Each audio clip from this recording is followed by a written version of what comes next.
Bapak Ibu sekalian. Ya, setelah kita rehat selama 1 minggu yang lalu begitu Bapak Ibu. Jadi untuk kegiatan praktikum pada pekan ini kami akan meminta Bapak Ibu untuk berbagi kelompok ya. Pak Rio mungkin sebagai komtinya Pak Rio bisa membuat membagi teman-temannya barangkali ya, bisa dibuat satu yang sudah punya pengalaman dengan satu temannya yang belum barangkali, supaya juga memudahkan di dalam komunikasi begitu ya. Jadi Bapak Ibu akan diminta untuk mencari satu buah literatur saja, Bapak Ibu, mohon dalam bahasa Inggris. Mohon dicari literatur tersebut terkait keragaman somaklonal ya Bapak Ibu. Ya.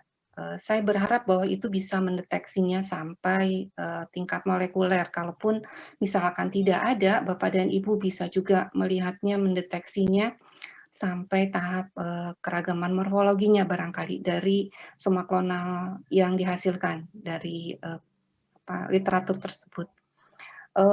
Kita berharap bahwa akan banyak komoditi yang akan kita evaluasi, maksudnya kita akan ketahui bersama, diskusikan pada saat nanti presentasi pada minggu ke-7 tanggal 30 itu ya Bapak Ibu sekalian. Jadi kita akan isi dengan presentasi, kalau memungkinkan karena mungkin hanya perlu ya 10 menit barangkali ya Pak ya, 10-15 menit barangkali ya Pak ya. Kita diskusi bisa dilakukan di setengah kelompok dulu, kemudian nanti setengah kelompok berikutnya begitu. Jumlah kelompoknya antara 2 sampai 3 orang. Kayaknya kalau misalkan kita sampai 15 kelompok, saya takutnya tidak mencukupi begitu, mungkin 14 barangkali karena jumlah mahasiswanya kan hanya 29 orang ya, Bapak Ibu. Jadi mungkin kalau ada satu kelompok isinya 2, kemudian ada satu kelompok isinya hanya satu kelompok yang isinya 3, yang lainnya 2, itu kan berarti ada 14 tuh. Saya takutnya tidak mencukupi waktunya, tetapi kan kita sebetulnya akan mendapatkan diskusi yang cukup panjang karena mungkin ada banyak perbedaan karena terkait tanaman yang akan Bapak Ibu evaluasi atau presentasikan terkait keragaman ini juga akan berbeda satu sama lain begitu.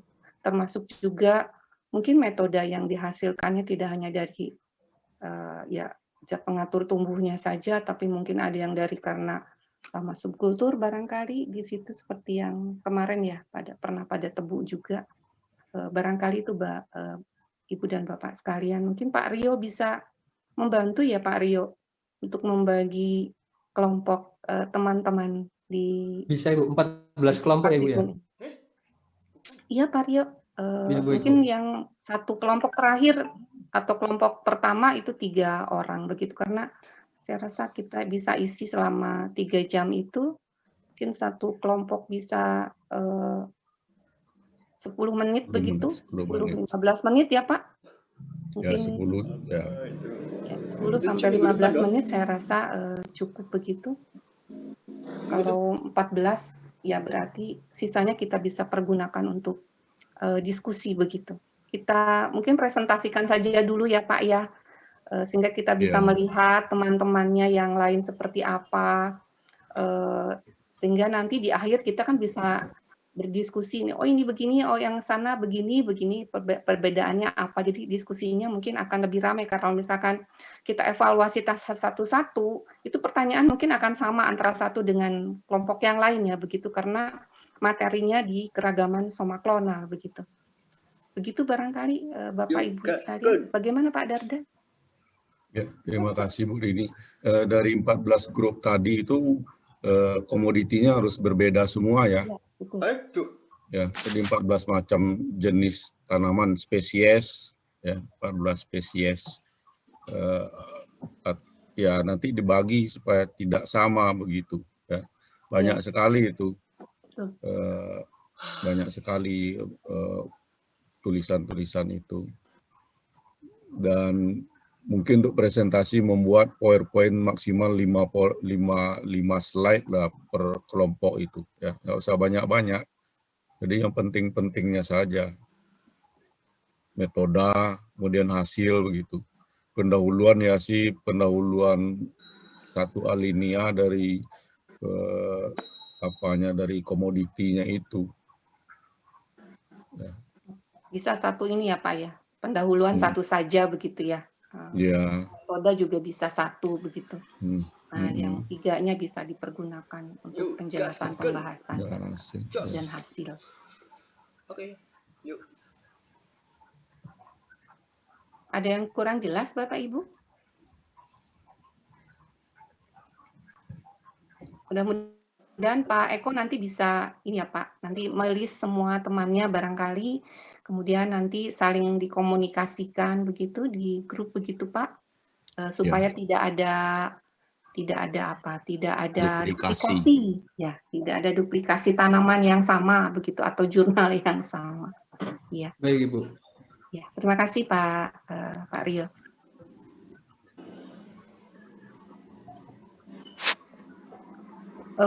Mungkin nanti PPT-nya bisa dikumpulkan bareng-bareng ya Bapak Ibu pada saatnya kita melaksanakan praktikum begitu, sehingga mungkin waktunya kan ya seminggu lebih lah, mungkin tidak sampai 2 minggu barangkali, tapi saya rasa cukuplah waktunya insya Allah.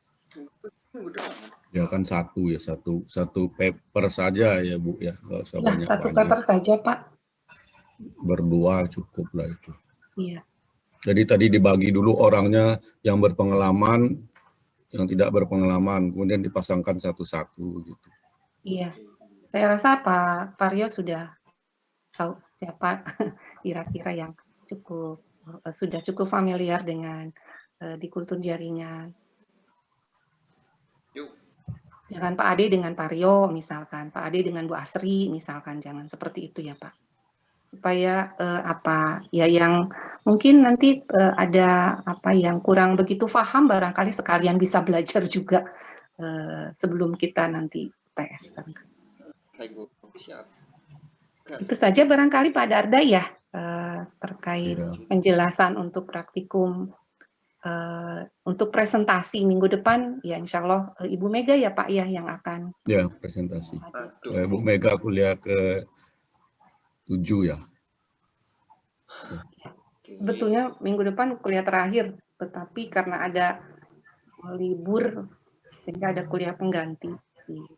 Ya, siap-siap juga untuk UTS ya. Ya, Pak. Saya ini ada dari mata kuliah lain mengenai variasi soma klonal. Kalau mau saya sih bisa menjelaskan, menambah apa yang tadi disampaikan Ibu Nur begitu dalam praktikum ini. Ya Pak, silakan Pak. Kalau menurut saya kan lebih baik Pak. Kalau yang lain berkenan. Iya, nah itu masalahnya. Bapak Ibu sekalian. Iya Bu. Siap Bu. Iya Pak.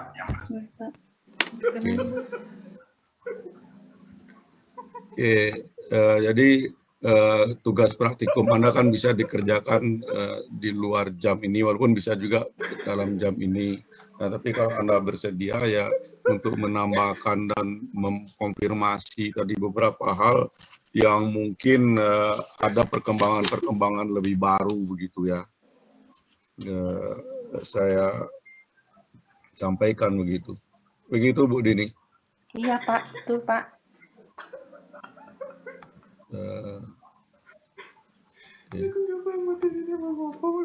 Ini dari kuliah lain yang sebenarnya levelnya tidak sebentar.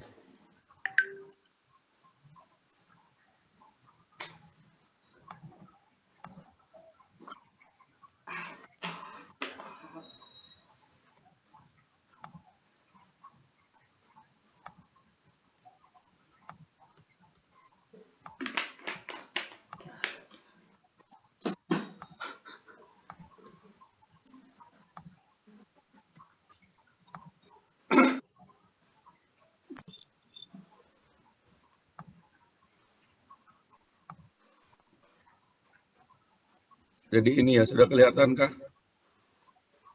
Sudah Pak. Terlihat, Pak.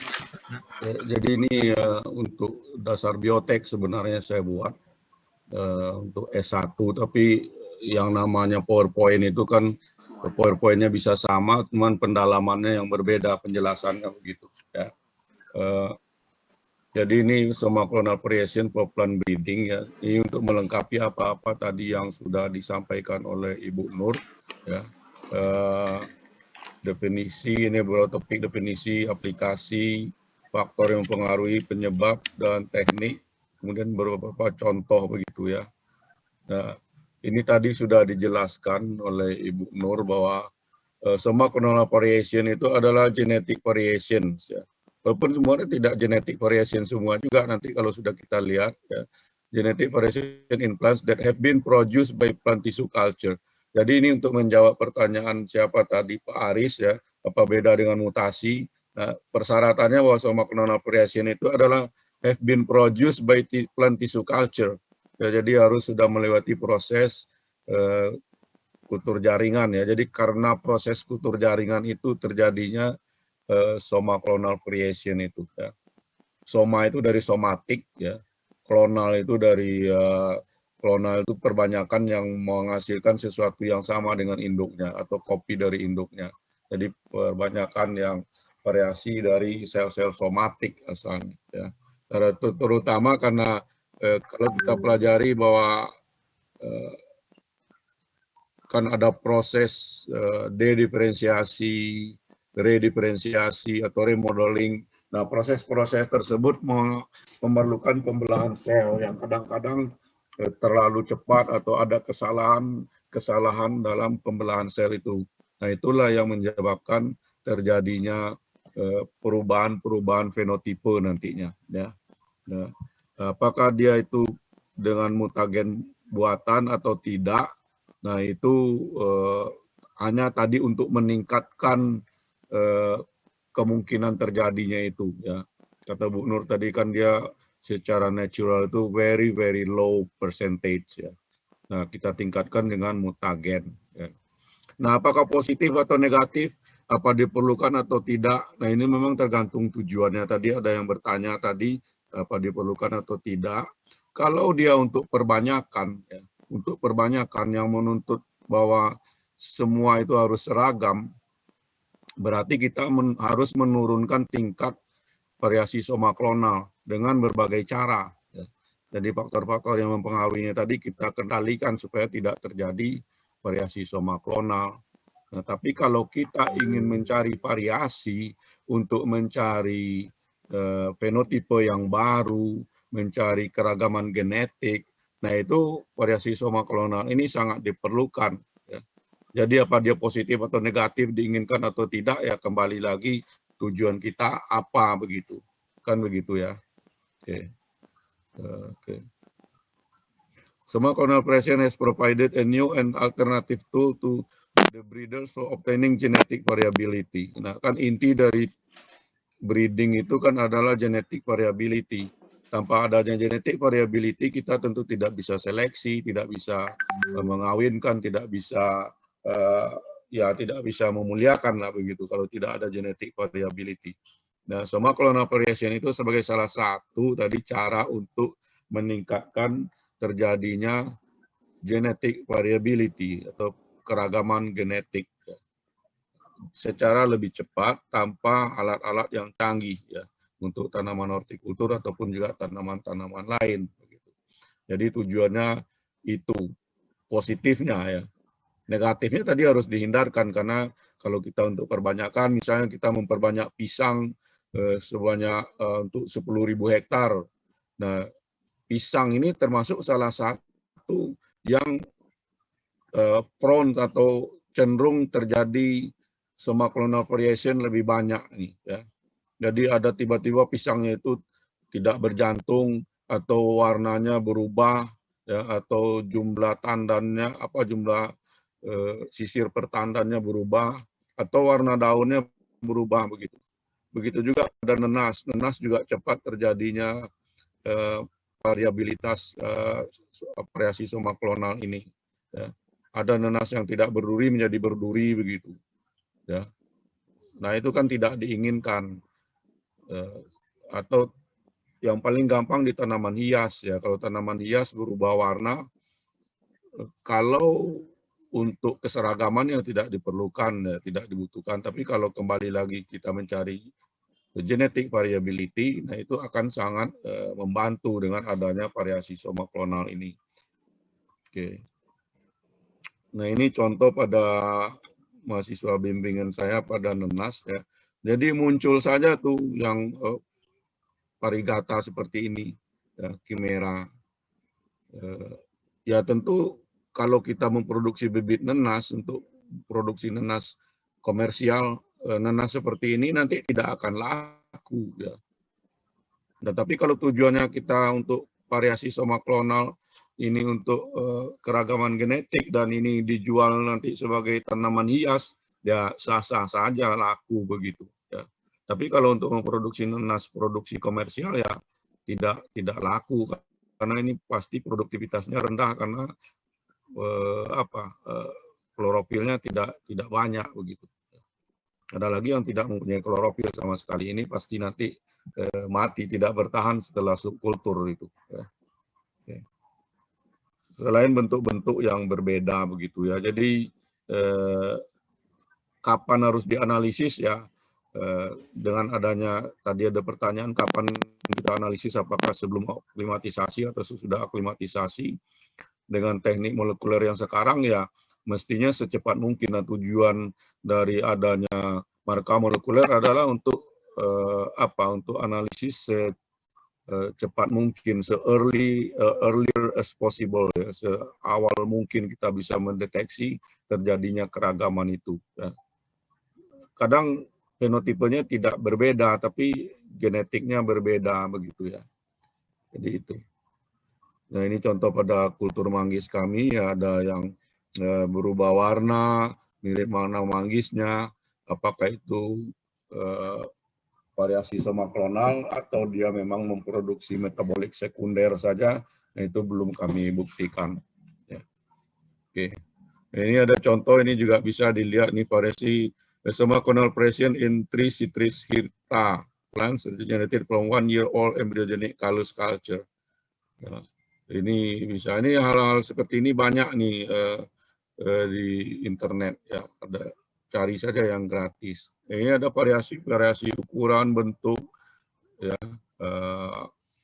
vigor, tipe pertumbuhan dan sebagainya itu bisa berubah.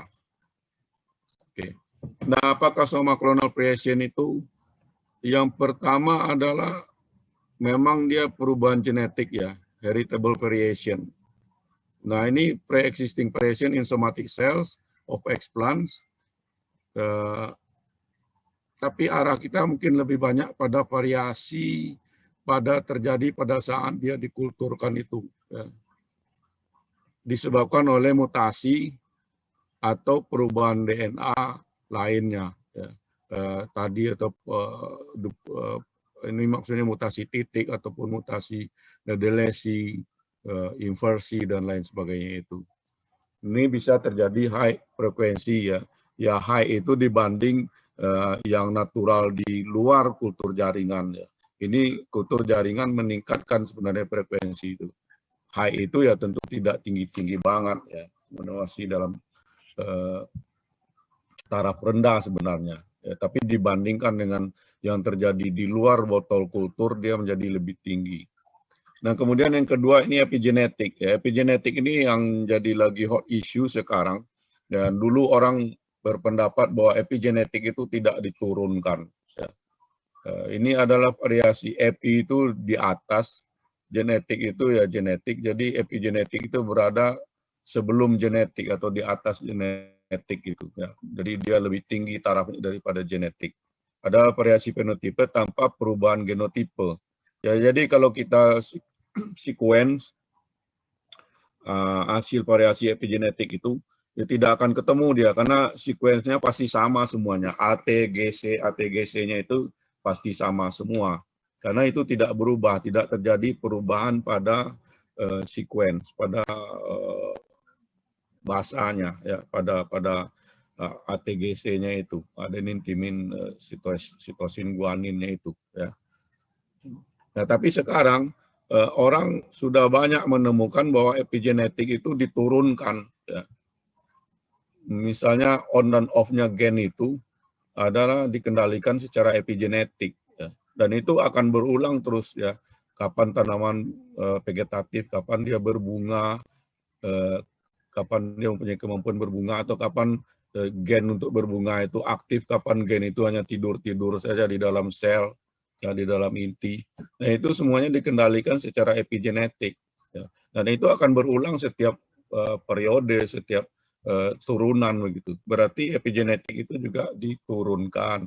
Nah, ini variasi ini tetap saja terjadi selama kultur jaringan. Kalau yang namanya somaclonal variation itu, ini ada temporary phonetic change tadi yang tidak diturunkan, tapi sekarang sudah ada penelitian baru yang membuktikan bahwa itu diturunkan.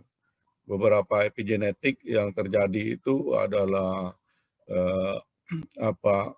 yang paling banyak itu metilasi itu ya, DNA methylation. Jadi DNA-nya C dan T-nya tetap sama begitu, ya.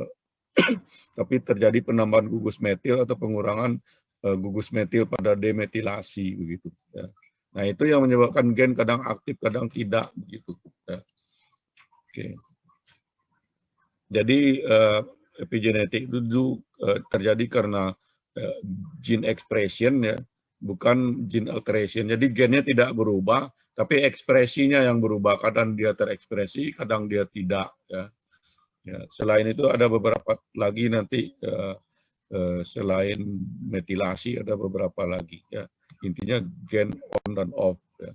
Apalagi kalau ini berfungsi pada transkripsi TF itu ya, gen yang mengatur gen lain. Nah, ini tadi sudah disampaikan, kaliklon itu kalau melalui kalus, meriklon dari meristem, protoklon dari protoplas, ada lagi gametoklon dari gamet, ya. Kemudian generally heritable mutation and persist in plant population after planted in the field. Okay. Itu saja. Ini apa-apa yang bisa dimanfaatkan banyak sekali ya. Nanti bisa explore Anda dengan tulisan yang Anda baca itu. Ya. Kegunaan, keuntungan-keuntungannya ya help in crop improvement atau breeding. Ya tadi creation of additional genetic variations tadi. Kemudian juga ini kalau tujuannya untuk molecular farming, ini bisa juga untuk meningkatkan production of secondary metabolites. Bisa screen very high population, selection single cell, selection of plant resistant to various auxin, dan lain-lain sebagainya. Kemudian suitable for breeding tree species, ya, terutama pohon-pohon yang berumur panjang, yang kadang-kadang bunganya juga tidak setiap tahun ada, begitu sehingga persilangan mungkin sulit di sini. Maka variasi somaklonal menjadi salah satu jalan begitu. Misalnya untuk manggis, ya untuk manggis itu bunganya semuanya bunga betina, jadi tidak bisa mengawinkan manggis. Ya. Bijinya apomiktik, bukan berasal dari hasil perkawinan. Nah, hal-hal itu tentu tidak bisa dimuliakan atau dibreeding dengan persilangan. Maka salah satu jalannya adalah mutasi, atau dari mutasi itu ya somaclonal variation, mutasi yang terjadi di dalam kultur jaringan. Ketidakuntungannya itu tadi, kalau kita tidak butuh keragaman ya itu berarti kerugiannya, non-uniform genotypes. Ya.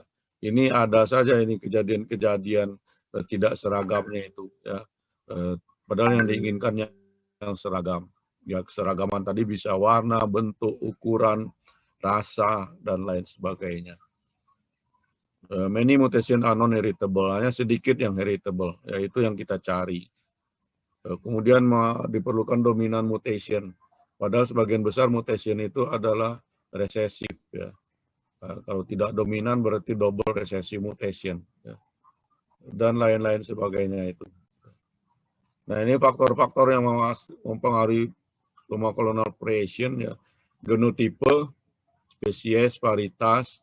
Ada tanaman-tanaman ya, tadi kalau kita bandingkan mungkin Mbak Asri bekerja di sawit mungkin lebih tahan terhadap perubahan-perubahan kultur rejim kultur jaringan, sehingga sawit tidak terlalu tinggi variasi soma klonalnya. Sedangkan yang namanya nenas, pisang, tebu itu tinggi sekali tingkat keragaman soma klonal yang dihasilkan. Ya. Tinggi sekali itu dibandingkan dengan tanaman-tanaman yang lain yang tidak tinggi. Ya. Kemudian sumber eksplan pasti ya, ukuran. Semakin kecil eksplan yang kita gunakan, ya misalnya kita gunakan meristematic dome saja, itu tingkat variasi soma klonalnya lebih tinggi karena dia akan pasti melalui jalur kalus ya. Nah, kemudian kalau yang besar, kalau yang hanya kita lakukan pre-existing meristem culture itu ya tidak banyak terjadi di situ variasi soma klonal. Umur ya, umur, kemudian physiological states ya, fase fisiologi dari tanaman itu apakah sedang tumbuh atau sedang dorman, itu juga berpengaruh. Methods of culture, cara teknik kuljarnya, apakah langsung atau tidak langsung pihak halus. Pihak halus cenderung lebih tinggi variasi soma klonalnya. Ya. Sedangkan yang lain-lain itu organogenesis dengan somatic embryogenesis, ya, ini perlu juga dipelajari ya. Tapi intinya kalau somatic embryogenesis, kalau terjadi variasi soma klonal karena dia berasal dari satu sel, akan terjadi solid mutan tadi, bukan kimera ataupun non solid itu ya, kimera atau apa namanya tuh Bu ini, yang kimera itu kita sebutnya, lupa saya.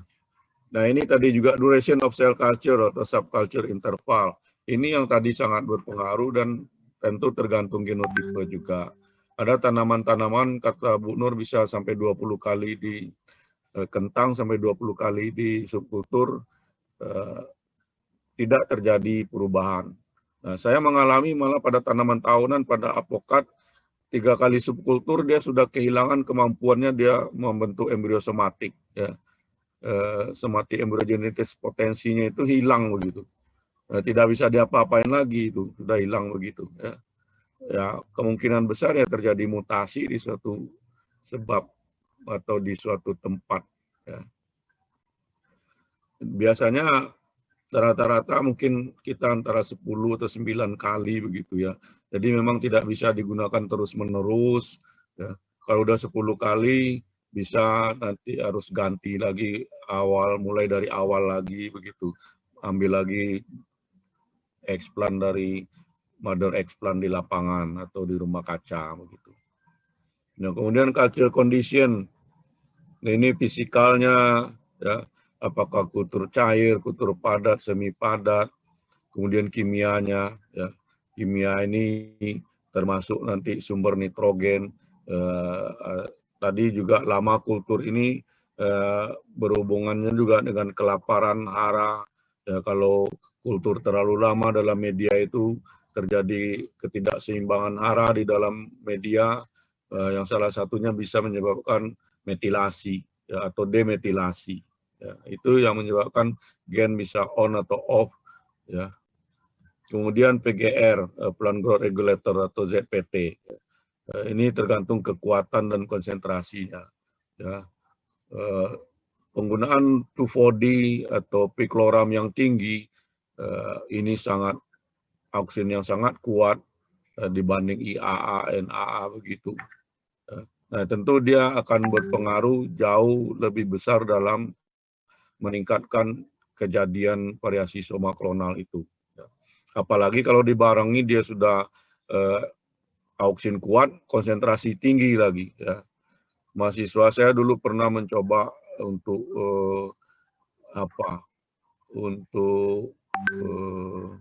sagu ya. Itu auksin sampai 10 mg atau lebih ya. Nah, sebenarnya itu tidak dianjurkan ya, kemungkinan terjadinya variasi soma klonal. Tapi kalau kita ingin terjadi ya bisa kita berikan auksin sampai 100 mg per liter untuk menginduksi terjadinya variasi soma klonal itu. Ya. Nah, ini tadi sudah nutrien balance ya, starvation kalau kelamaan atau kalau kita memberikan hara yang tidak seimbang. Ya. Oke. Nah ini contoh, ini juga ada pada kopi, mungkin tidak perlu terlalu detail dari embriosomatik. Jadi ada perubahan-perubahan ukuran, baik ukuran bibit, ukuran daun, ya tebal daun, lekuk-lekuk daun. Ini bisa dilihat nanti ini apa nih, assessment of genetic and epigenetic change during cell culture, aging and relation with soma clonal variation in Coffea arabica. Ya. Mudah-mudahan Anda tidak milih ini ya, atau milih Coffea yang milih ke topiknya yang lain begitu ya untuk praktikumnya. Ya, lagi. Jadi ada bentuk daunnya berubah, ukuran daunnya berubah. Ini umurnya sama ini ya, umurnya sama tapi berbeda. Yang B itu misalnya size difference after 8 months of parallel development in nursery. Ini sama-sama berumur 8 bulan. Ya. Ada yang satu besar, satu kecil. Yang A itu misalnya different culture time, 4 dan 27 bulan. Size, yang C itu apa? Phenotypically normal somatic seedling, ini normalnya ini somatic seedling. Kemudian yang D itu bulata varian. Bulata itu yang model beginilah, daunnya agak membulat, kecil-kecil, agak tebal. Yang E leaf from normal and bulata. Ini normal ya. Yang kanan yang kecil ini yang bulata, disebut bulata itu. Ya. Kecil dan lebih tebal, lebih bulat daunnya. Oke, jadi variasi-variasinya morfologi dan fisiologinya sebenarnya juga. Atau ini jumlah kromosom ya. Ini yang lebih sahih dalam menghitung kalau terjadinya variasi-variasi kromosom.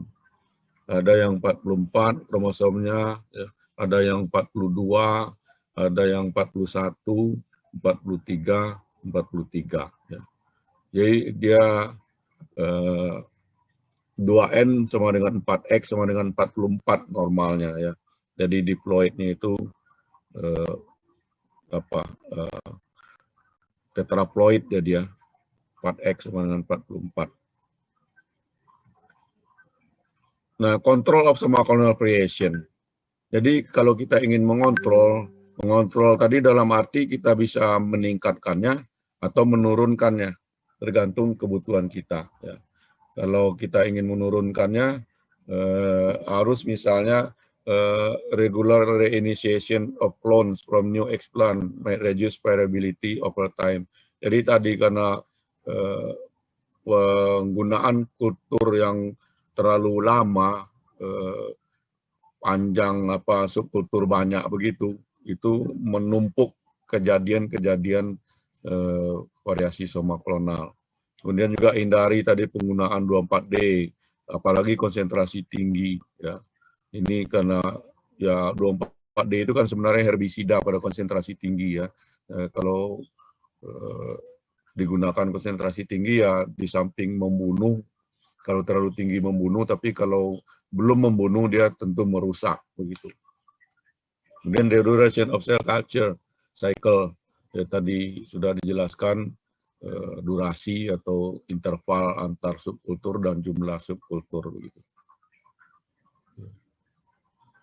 Untuk meningkatkannya ya tentu tadi lawan dari yang tadi itu kalus dan suspension culture, beberapa cycles yang banyak siklusnya ya, banyak subkulturnya. Tapi kembali lagi tergantung kepada genotipe, spesies, varietas. Ya. Regeneration of large number of plants from long-term culture. Nah, ini karena sebagian besar sudah mati, sudah tidak aktif misalnya, maka perlu memperbanyaknya dari jumlah explant yang banyak begitu. atau by induction ya. By inductionnya tadi sudah disampaikan bisa berbagai bahan kimia tadi ya, EMS ya, dan lain sebagainya itu, kemudian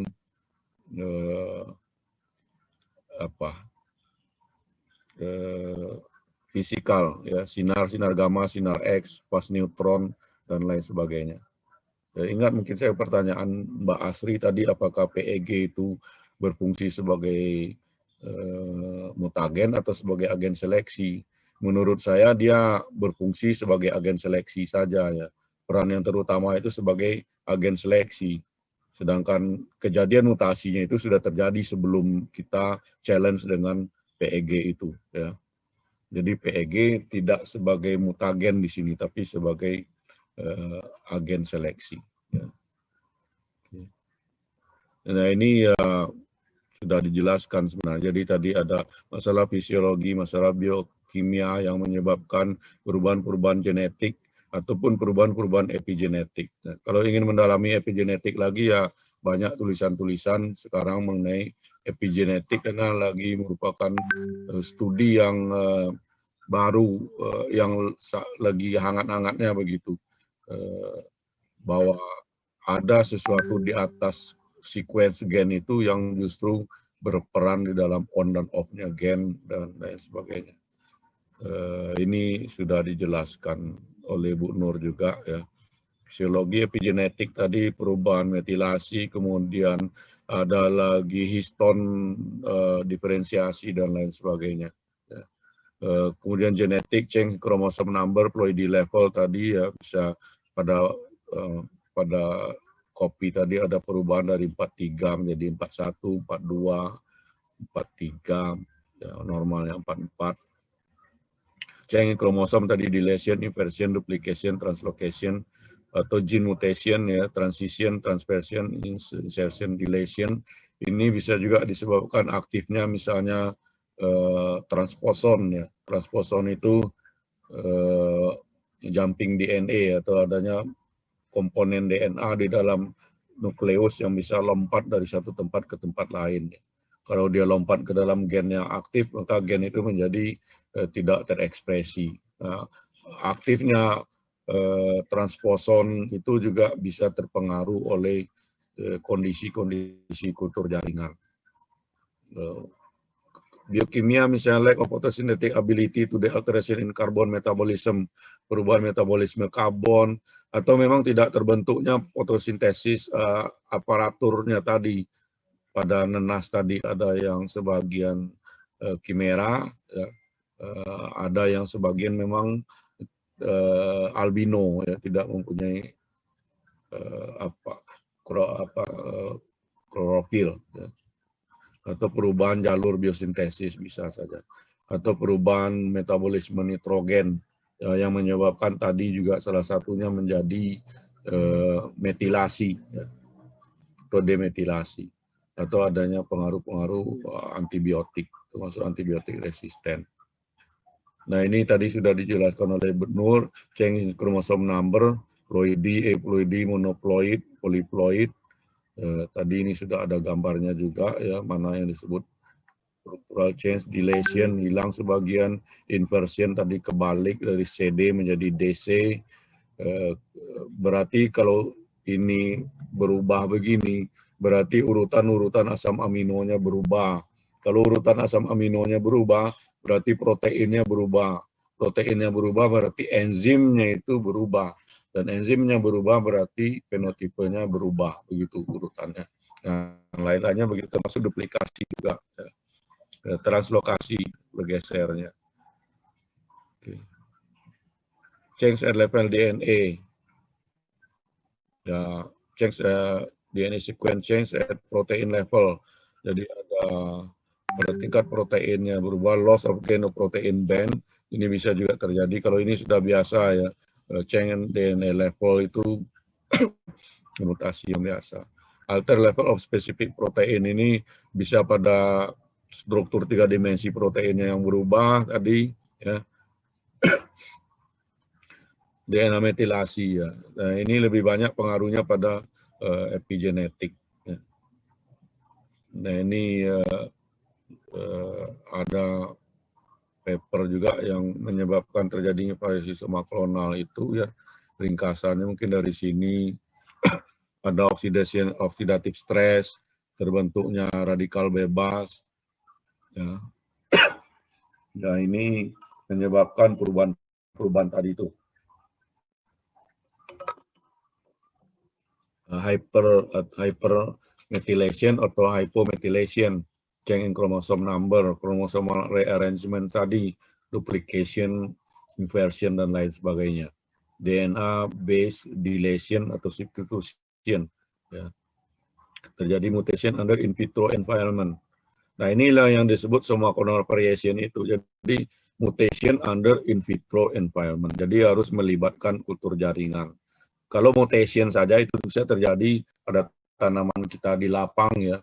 Jadi kalau di kebun tanaman itu selama bertahun-tahun di kebun dia menerima sinar X, sinar gamma atau sinar ultraviolet atau fast neutron, fast proton dari ruang angkasa begitu. Nah, itu bisa merubah DNA-nya, merubah. Nah itu mutasi juga, tapi bukan somaconal variation.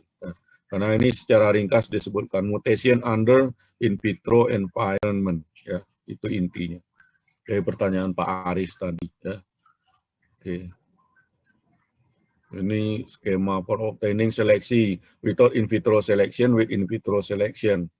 Ini pertanyaannya Mbak Francisca tadi ya, kapan diseleksinya? Ya bisa in vitro-nya diseleksi atau bisa tanpa seleksi in vitro. Tergantung berbagai hal, ketersediaan dana, kemudahan, dan lain sebagainya. Induksi juga bisa dengan induksi tanpa induksi. Ini without in vitro selection ya, bisa sampai ke lapangan ya. Screening for desirable traits itu di lapangan setelah keluar dari aklimatisasi ya. Kemudian kalau yang in vitro selection di sini di challenge dan diseleksi. Kalau yang toleran baru dilanjutkan ke lapangan. Nah, nanti di lapangan perlu dibuktikan juga sekali lagi begitu ya. Ini ada anak bimbing saya dulu penelitian talas double kromosom, kemudian dicek kemampuannya, ketahanannya terhadap kekeringan ya, resistensi atau ketahanan terhadap kekeringan. Itu dicek dengan PEG di in vitro ya, PEG sampai PEG 6000 ya. Dari yang lolos PEG 6000 itu masih tahan sampai 15% kalau tidak salah masih tahan, tapi kalau PEG-nya sampai 20%, agar itu sudah tidak bisa membeku lagi ya. Jadi kita hanya maksimal bisanya sampai 15 begitu. Itu agarnya masih membeku ya. Lebih dari 20 dia tidak membeku agarnya. Jadi kita tidak bisa seleksi pada yang lebih tinggi dari 15 waktu itu ya. Pada 15 itu sudah kelihatan ada beberapa, ada yang tahan, ada yang tidak. Nah itu nanti dilanjutkan lagi di lapangan, diseleksi lagi dengan secara faktual, membuat tahapan-tahapan kekeringan pada media tanam begitu. Jadi ada 2 kali seleksinya, di in vitro dan di ex vitro. Deteksi macam-macam tadi sudah disampaikan Ibu Nur, dan sekarang sudah sangat banyak marker molekuler ya. RAPD sudah tidak digunakan lagi, sudah sangat jarang digunakan karena tidak bisa keterulangannya rendah ya. Oke. Ini contoh beberapa komersial yang berubah berdasarkan somaconal variation ya. Somaconal variation and their application in horticulture crop improvement. Ini kalau Anda kan nyari komoditi tadi ada aglonema, ada apple batang atas, ada rootstock ya, ada apple rootstock maling, resistant to white root rot, kemudian ada anthurium, ada banana itu banyak sekali, ini sampai 2006 yang masuk sini saja ada beberapa tulisan ini ya, tahan fusarium, larger bud size, ukuran tandan yang besar, kemudian ada yang menurunkan tinggi tanaman dan early flowering, lebih genjah, macam-macam ya. Ada begonia, ada berinjal itu terong, ya. Solanum melongena, stress toleran, somaclone selection, ada blackberry, capsicum, carrot, carnation, celery, celosia, chili, pepper, citrus resistant to poma, Drosophylla, banyak lagi ya, Symphopogon, Dieffenbachia, garlic, geranium, gerbera, ginger, grapevine, lain sebagainya. Mango, mint, ini mint misalnya increase herb and oil yield ya hasilnya. Kiwi 5 somaclone derived from cultivar tamuri, toleran terhadap NaCl. Nah, ini perlu untuk penanaman di daerah pinggir pantai misalnya seperti itu. Olive, patchouli, pea, peach, banyak. Pear, pear batang atas atau rootstock, toleran to fire blight, ya. Busuk api apa itu. Potato, pineapple, potato banyak sekali ini sama klonpol heat toleran. Ini heat toleran untuk menurunkan kentang dari dataran tinggi ke dataran rendah, kita perlu ini sama klonpol heat tolerance. Improve size, shape, appearance, starch contents, dan lain-lain. Strawberry, ya, jadi enggak berapa tadi Anda 14 grup, enggak akan sulit mencari 14 topik yang berbeda satu sama lain. Kayaknya harus berbeda Anda 14 grup itu. Ini sweet potato, sweet orange, macam-macam sekali. Ya. Kalau ingin cari yang terbaru berarti Anda cari salah satu tulisan ini, nanti Anda cari yang merujuknya siapa. Jadi ke depan nih, ke tahun-tahun yang depan siapa yang merujuknya, yang sudah merujuknya. Jangan ke tahun belakangnya yang lebih lama begitu ya. Oke, saya kira itu mudah-mudahan bisa menambah apa yang tadi sudah disampaikan oleh Ibu Nur. Oke. Kalau ada pertanyaan silakan ya.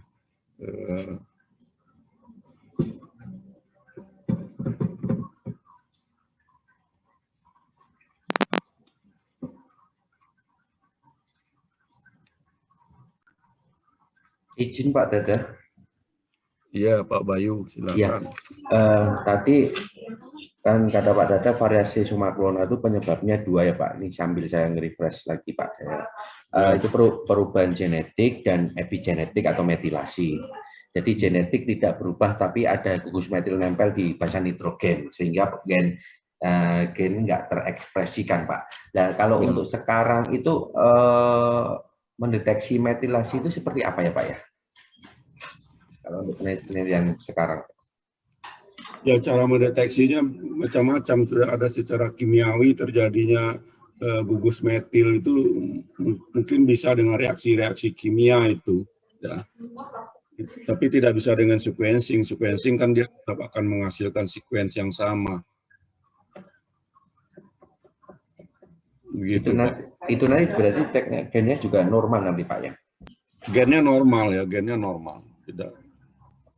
Cuman di salah satu C-nya itu menempel metil misalnya. Ya. Atau dari sebelumnya ada metilnya menjadi tidak ada metilnya kalau dia terjadi demetilasi. Baik Pak. Terima kasih Pak.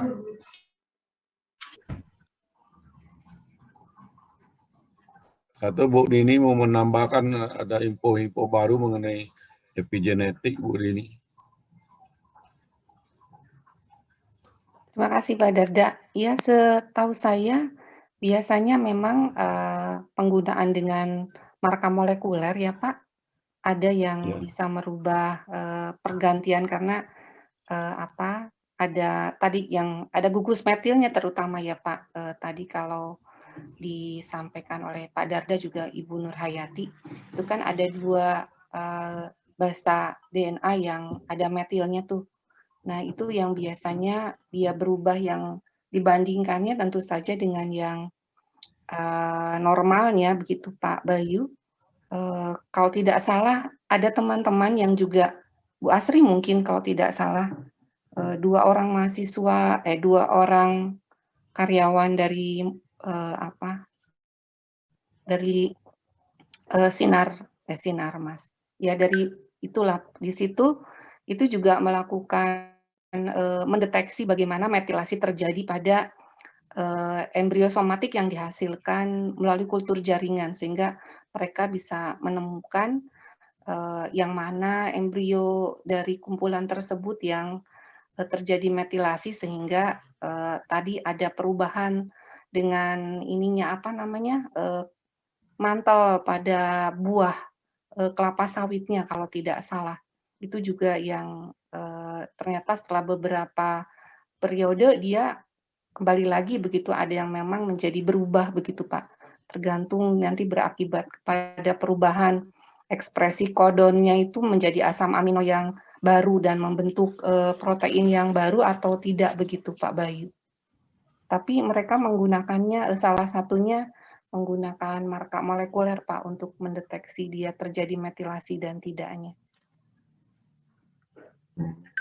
Harus molekuler ya Bu ya mungkin. Iya Pak Bayu.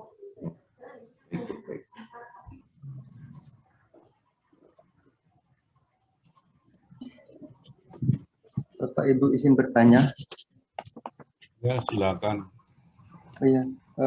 Saya juga izin bertanya tentang epigenetik ini. Yang ingin saya tanyakan tentang metilasi yang telah dijelaskan tentang metilasi Bapak Ibu. Ketika klonal itu terjadi metilasi seperti itu, ketika ada 2 yang ingin saya tanyakan. Yang pertama, apakah itu diturunkan seperti itu? Yang kedua, ketika itu diperbanyak menggunakan klonal seperti itu, apakah suatu saat itu nanti akan kembali ataukah ketika itu sudah terjadi metilasi, ketika diperbanyak secara klonal itu akan tetap terjadi metilasi seperti itu? Terima kasih Bapak Ibu. Oke, jadi ya ada beberapa kemungkinan ya. Yang pertama ya memang sifat metilasi itu ada yang bisa berubah lagi dalam saat itu juga ya, tergantung kondisinya. Jadi dia epigenetik yang tidak diturunkan, tapi ada juga yang diturunkan begitu ya. Jadi ada tetap 2 kemungkinan dan orang sekarang lagi membahas mengenai pemanfaatan epigenetik yang heritable itu yang bisa diturunkan itu. Terutama kalau metilasinya terjadi pada transcription factor itu yang menjadi ini orang ya, sehingga transcription factor itu kan mengatur ekspresi gen-gen yang lain. Ya, kalau transcription faktornya menjadi termetilasi, dia tentu tidak akan terekspresi, itu bisa menyebabkan gen lain terekspresi. Kemudian juga apakah ya metilasi yang diturunkan itu bisa terbawa dengan pembiakan vegetatif dan dia akan stabil begitu. Apakah suatu saat dia bisa berubah ya? Kalau bisa saja, kalau kita masukkan dalam kultur jaringan mungkin dia mengalami demetilasi, bisa saja. Tapi kan tingkat kejadian itu persentasenya ya rendah begitu. Ya. Baik, terima kasih banyak. Oh ya, tadi ada yang Pak Andi. Tadi ada yang bertanya apa acak atau apa begitu ya. Mungkin dijelaskan Ibu Nur yang tidak acak itu akan kejadiannya itu ya. Tapi di mana terjadinya, gen apa yang terpengaruh dalam apa namanya, di dalam apa kita bahas variasi soma klonal itu ya tidak bisa kita pastikan, tidak bisa kita arahkan mutasi somaklonal atau variasi somaklonal itu terjadi di bagian mana atau gen apa, itu tidak bisa kita arahkan itu. Itu sifatnya pasti acak atau random ya. Tidak ada in vitro mutagenesis atau mutagenesis manapun yang bisa mengarahkan terjadinya mutasi itu di bagian mana ya. Kecuali yang sekarang perkembangan sekarang ya, dengan genome editing. Dengan transformasi saja kita tidak bisa mengarahkan gen yang kita masukkan itu masuknya di mana. Kalau dengan gene editing atau genome editing sekarang ya kita bisa site directed mutation, mutasinya itu bisa diarahkan di tempat yang kita inginkan. Tapi tentu harus tahu sequence-nya dulu. Ya. Jadi itu mungkin tambahan tentang acak dan tidak acak yang dijelaskan oleh Ibu Nur tadi. Oke, kalau ada silakan lagi, ada yang bertanya silakan. Pak Darda, mohon izin ya Pak menyampaikan sesuatu barangkali pada silakan. Bapak Ibu sekalian. Terima kasih.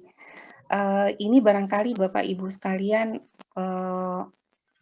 ada saya bukan berarti menyamaratakan semuanya, hanya saja banyak yang kalau kami berdiskusi dengan teman-teman mahasiswa begitu, itu berpikiran kalau begitu kita melakukan teknik in vitro, kemudian mendapatkan ada sesuatu yang berbeda, ataupun juga menambahkan mutagen ke dalamnya, iradiasi ataupun juga menggunakan senyawa kimia begitu, kemudian diperoleh sesuatu yang berbeda dari tanaman induknya begitu. Nah itu beberapa yang menganggap bahwa itu akan terus stabil begitu. Ini yang barangkali perlu Bapak Ibu juga harus yakinkan seandainya nanti mendapatkan hal yang seperti itu. Mohon itu dievaluasi pada beberapa turunan. Seandainya itu masih memungkinkan mendapatkan biji tanaman tersebut, ya Bapak Ibu perlu silangkan, dapatkan bijinya, evaluasi beberapa turunan. Karena dari hasil penelitian yang sudah kami lakukan pada tanaman hias, sampai dia, kebetulan tanamannya adalah vegetatif ya Bapak Ibu. Jadi kita perbanyak secara vegetatif, itu sampai sudah 8 kali kami melakukan regenerasi, itu yang ke-8 itu masih berubah terus begitu. Artinya bahwa kalau kita menemukan adanya keragaman dari kultur in vitro, tidak serta-merta barangkali walaupun itu dideteksi dengan molekuler, itu akan stabil kondisinya. Mungkin saja pada beberapa keturunan berikutnya, generasi berikutnya, itu ada lagi perubahan, malah mungkin terjadi kembali lagi ke awal begitu. Jadi itu barangkali gunanya evaluasi ataupun observasi dari tanaman yang mungkin ada keragamannya dari kultur in vitro, itu perlu kita lihat stabilitasnya ya mungkin selain di in vitro juga di lapangan, sehingga diketahui bahwa kalau mungkin itu tanaman yang menjadi masalah adalah pada tanamannya tanaman tahunan barangkali ya. Kalau tanamannya yang diperbanyak secara vegetatif atau tanamannya yang bersifat annual begitu, itu kan 3 bulan, 4 bulan sudah bisa kita evaluasi generasi berikutnya. Tapi mungkin kalau tanaman yang berkayu, perkebunan barangkali ya, yang menghasilkan, memproduksi buah misalkan, itu barangkali yang evaluasinya cukup panjang begitu. Itu barangkali sharing terkait keragaman yang mungkin akan berubah tadi seperti yang Pak Darda. Bisa saja itu balik lagi ke semula, atau mungkin yang asalnya terlihat adanya metilasi, ternyata beberapa generasi berikutnya dia demetilasi begitu. Begitu barangkali Pak Darda. Terima kasih. Terima kasih Bu Dini. Itu yang kejadian pada pisang, Dini, banyak terjadi pada pisang seperti itu. Jadi variasi itu ya muncul lagi begitu.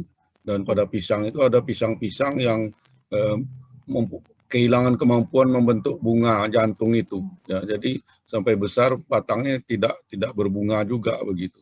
Dan kalau kita memproduksi untuk komersial kan ini berbahaya juga. Iya. Itu kejadian pada pisang.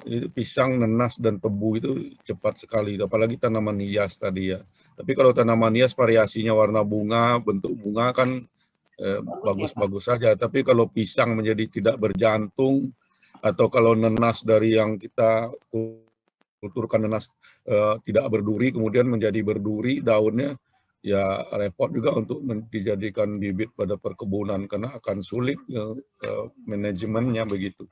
Betul.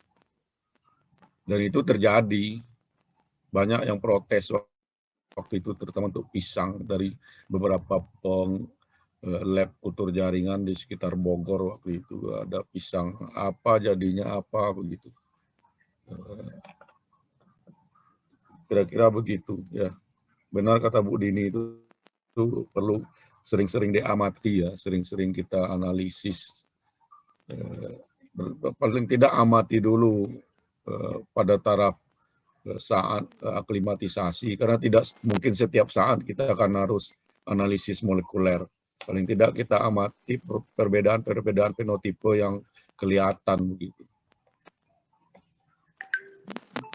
Terima kasih banyak Pak Darda, Bu Dini. Silakan lain Anda.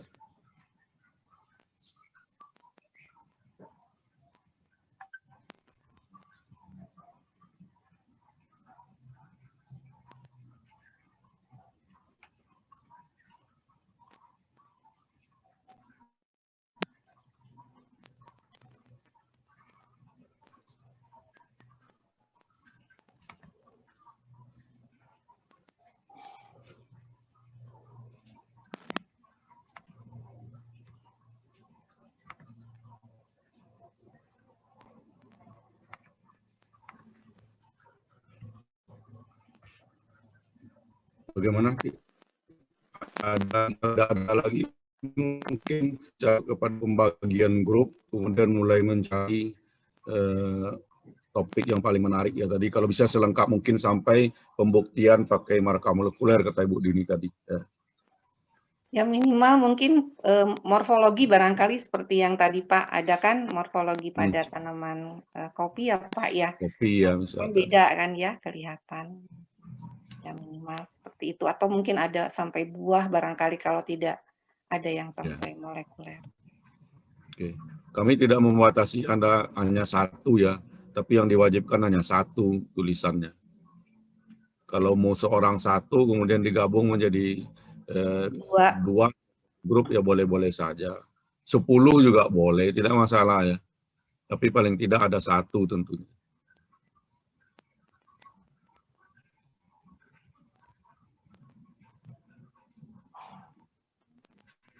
Mungkin Pak Bayu Pak Rio bisa mulai barangkali yang membagi kelompok ya Pak Darda, dan kalau saya serahkan kepada Bapak Ibu sekalian untuk membicarakan hal ini barangkali. Ibu sudah coba dibagi Ibu. Jadi sudah, iya baguslah, silahkan. Di forward ke grup atau di gimana? Iya silakan, bagaimana supaya yang penting bahwa semua teman-temannya sudah mengetahui. Kalau bisa di share screen di sini juga boleh kalau kita tahu semua gitu. Oh ya Pak, coba saya buat share screen-nya Pak.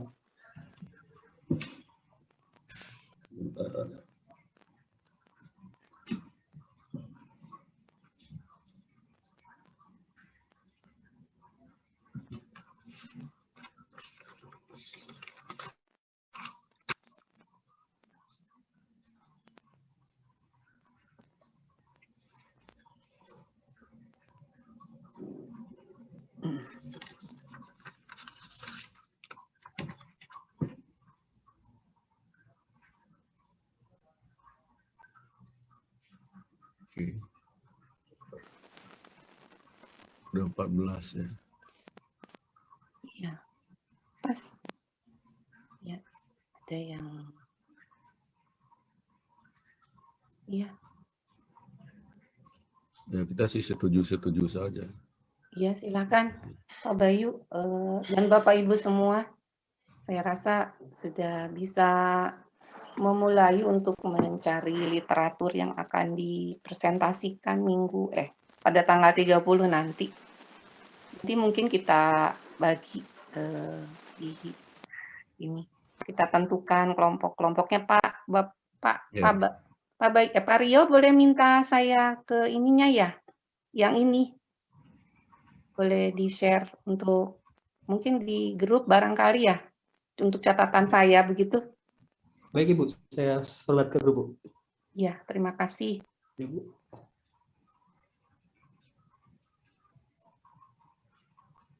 Ya, oke.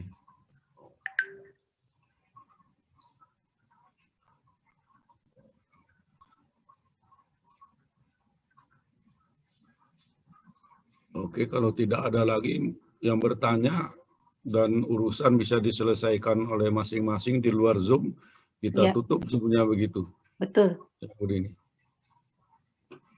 Ya, Pak Darda. Izin mereview aja Bu, berarti nanti tugasnya dipresentasikan tanggal 30 Ibu ya? Iya, betul. Sesuai Tanggal dengan jam di jadwal. Oh baik Ibu, di tanggal 30 baik Bu. Kalau tidak salah demikian ya Pak Darda ya. Untuk Ya, tanggal tanggal 11 itu tanggal kebagiannya 30. tanggal 30 ya Pak ya. Ya, ya. Ibu Nur akan mengasih kuliah mengenai embriogenesis somatik pada tanggal 30 itu. Jadi pada setelah itu kita praktikum begitu. Seperti biasa. Baik Ibu, nanti kalau mungkin masih ada yang belum jelas bisa kami tanyakan ke grup saja Ibu. Ya, baik. Terima kasih Pak Ria. Oke, kalau begitu silakan ditutup saja Bu Dini. Baik, terima kasih Pak Darda juga Bapak Ibu semua. Mudah-mudahan apa yang kita diskusikan pada kesempatan ini bermanfaat untuk kita semua. Silakan Bapak Ibu barangkali juga melaksanakan aktivitas terkait dengan penyelesaian praktikum pada hari ini untuk mencari dan mendiskusikan barangkali supaya tidak ada tabrakan begitu atau duplikasi terkait jurnal yang sama begitu antar kelompok begitu. Saya persilahkan barangkali. Mudah-mudahan dimudahkan di dalam pengerjaannya. Sekian barangkali saya tutup untuk praktikum pada hari ini. Assalamualaikum warahmatullahi wabarakatuh. Waalaikumsalam warahmatullahi wabarakatuh. Waalaikumsalam warahmatullahi wabarakatuh. Terima kasih Pak, Bu. Iya, Terima kasih Pak Danda. Pak Danda. Terima kasih Pamit Bu. Bapak Ibu semua. Ya, yuk. Ya Bu.